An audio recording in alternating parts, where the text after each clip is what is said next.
अस्सलाम वालेकुम। मोहसिन पाकिस्तान राजा साहब महमूदाबाद।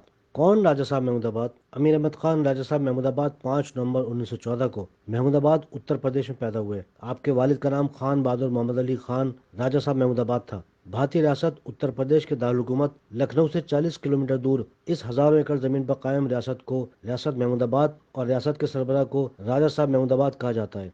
ये रियासत 1677 में कायम हुई। यहाँ पर एक खानदान अकबर आजम के दौर से आबाद है, जिसके आबा अजदाद बगदाद के अब्बासी दरबार से वाबस्ता रहे हैं। उनके आबा अजदाद को मुगल दौर में जंगी खिदमत के तौर पर हजारों एकड़ जमीन मिली। ये जो आप महल देख रहे हैं, ये महमूदाबाद रियासत का है, जो 20 एकड़ पर मुहित है और आज भी कायम है और हिंदुस्तान की अहम तारीखी इमारत में इसका शुमार होता है। राजा साहब महमूदाबाद की अरबों रुपए की 936 जायदादें हैं, जो लखनऊ से पुरफजा मकाम नैनीताल तक वाक़ हैं। 1903 में खान बहादुर मोहम्मद अली मोहम्मद खान राजा साहब महमूदाबाद बने।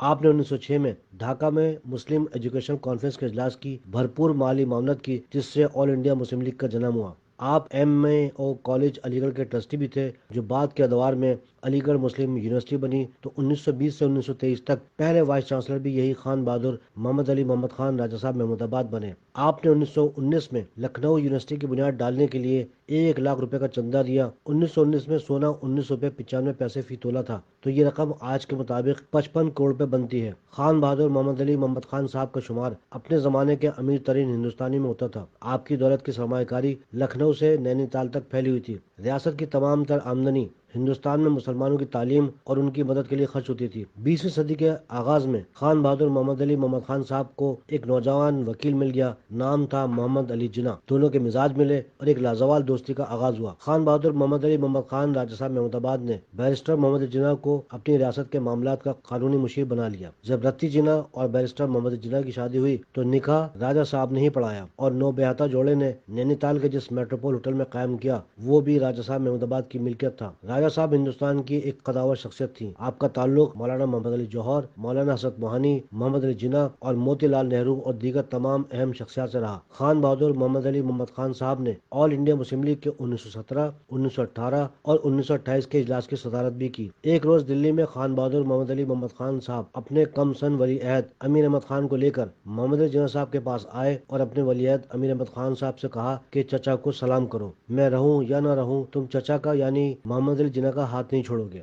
मोहम्मद अली जिन्ना साहब ने बच्चे कंधे पे हाथ रखकर उसे करीब कर लिया और उसे अपना मुंह बोला बेटा बना लिया। और यूं नौजवान राजा साहब महमूदाबाद ने मरते दम तक मोहम्मद अली जिन्ना का साथ निभाया। खान बहादुर मोहम्मद अली मोहम्मद खान राजा साहब महमूदाबाद ने भी अपनी वसीयत में जनाब मोहम्मद अली जिन्ना को अपने साहबजादे यानी अमीर अहमद खान का सरपरस्त मुकर्रर किया। फिर यही अमीर अहमद खान 23 मार्च 1931 को अपने वालिद खान बहादुर मोहम्मद अली मोहम्मद खान साहब की वफात के बाद राजा साहब महमूदाबाद बने। नए राजा साहब Mahmudabad Amir Ahmad Khan all India Muslim League की वर्किंग कमेटी के सबसे कम उम्र रुकन बने। महमूदाबाद रियासत की सालाना आमदनी 40 लाख रुपए के लगभग थी, जो आज के मुताबिक 22 अरब रुपए सालाना बनते हैं। खानदानी व इंसामी अखराजात के बाद जो भी बाकी बचता था, वो मुस्लिम लीग की सरगर्मी पे सर्फ हो जाता था। 1937 में लखनऊ में ऑल इंडिया मुस्लिम लीग के सालाना इजलास का तमाम तर खर्चा अमीर अहमद खान राजा साहब ने उठाया। ये इजलास तहरीक पाकिस्तान का एक अहम संग मील साबित हुआ। कायद आजम मोहम्मद अली जिन्ना साहब ने अमीर अहमद खान राजा साहब को 1937 में मुस्लिम स्टूडेंट फेडरेशन कायम करने का इशारा दिया और फेडरेशन के बानी सदर भी राजा साहब ही बने। ये वो मुस्लिम स्टूडेंट फेडरेशन है जो तहरीक पाकिस्तान के लिए रीढ़ की हड्डी साबित हुई। तहरीक पाकिस्तान के बाद के तमाम रहनुमाओं का ताल्लुक इसी मुस्लिम स्टूडेंट फेडरेशन से था।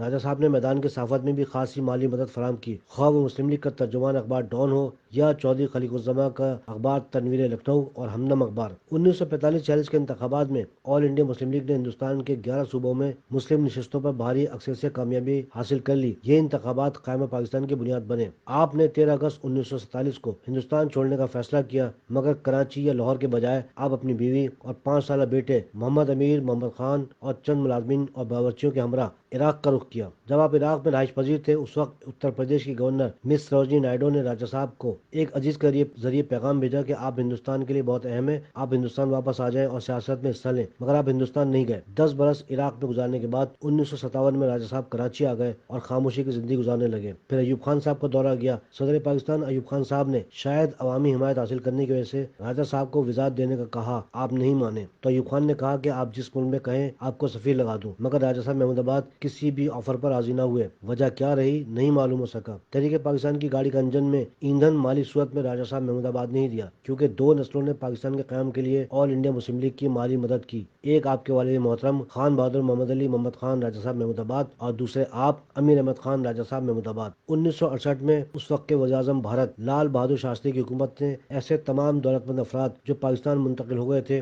انہیں دشمن قرار دے کر اینیمی ایکٹ 1968 کے تحت ان کی جائیدادیں ضبط کر لی تھیں۔ راجہ صاحب کی تمام جائیدادیں اسی قانون کے تحت دشمن کی جائیدادیں قرار پائیں اور وہ ضبط ہو گئیں۔ راجہ صاحب محمود آباد اگر چاہتے تو ہندوستان جا کر اپنی جائیداد دوبارہ وصول کر سکتے تھے، مگر آپ 1968 میں پاکستان کو چھوڑ کر لندن منتقل ہو گئے۔ راجہ صاحب لندن میں اسلامک کلچر سینٹر کے تنخواہ دار ڈائریکٹر کے طور پر خود کو مصروف رکھتے رہے۔ آپ کا انتقال 14 اکتوبر 1973 کو لندن میں ہو گیا اور آپ مشہد میں امام علی رضا کے روزے کے آتے میں مدفون ہوئے۔ راجہ صاحب کے وارثین نے ضبط شدہ جائیدادوں کا مقدمہ لڑا، جس کا فیصلہ انڈیا کے سپریم کورٹ نے 2005 میں راجہ صاحب کے وارثین کے حق میں دیا اور راجہ صاحب کے پوتے علی خان کو تمام ضبط شدہ املاک دوبارہ دے دی گئیں۔ سال 2016 میں مودی سرکار نے دشمن جائیداد کا بل پیش کیا جو صدر جمہوریہ انڈیا نے منظور کر لیا۔ اس میں ایک بار پھر ایسے افراد کی جائیدادیں دوبارہ ضبط کر لی گئیں جو پاکستان ہجرت کر گئے تھے۔ اس میں راجہ صاحب محمود آباد کی جائیدادیں پھر نشانہ بنی ہیں، یعنی مہاجروں کی وہ نسل جو ہندوستان میں رہ گئی، خواہ وہ امیر طبقے سے ہو یا غریب طبقے سے، وہ آج تک پاکستان بنانے کا خراج ادا کر رہی ہے۔ کچھ لوگ کہتے ہیں کہ انہوں نے مہاجروں کو پناہ دی، ہے کوئی مہاجروں کے ناقابلین کے برابر بھی کھڑا ہو سکے؟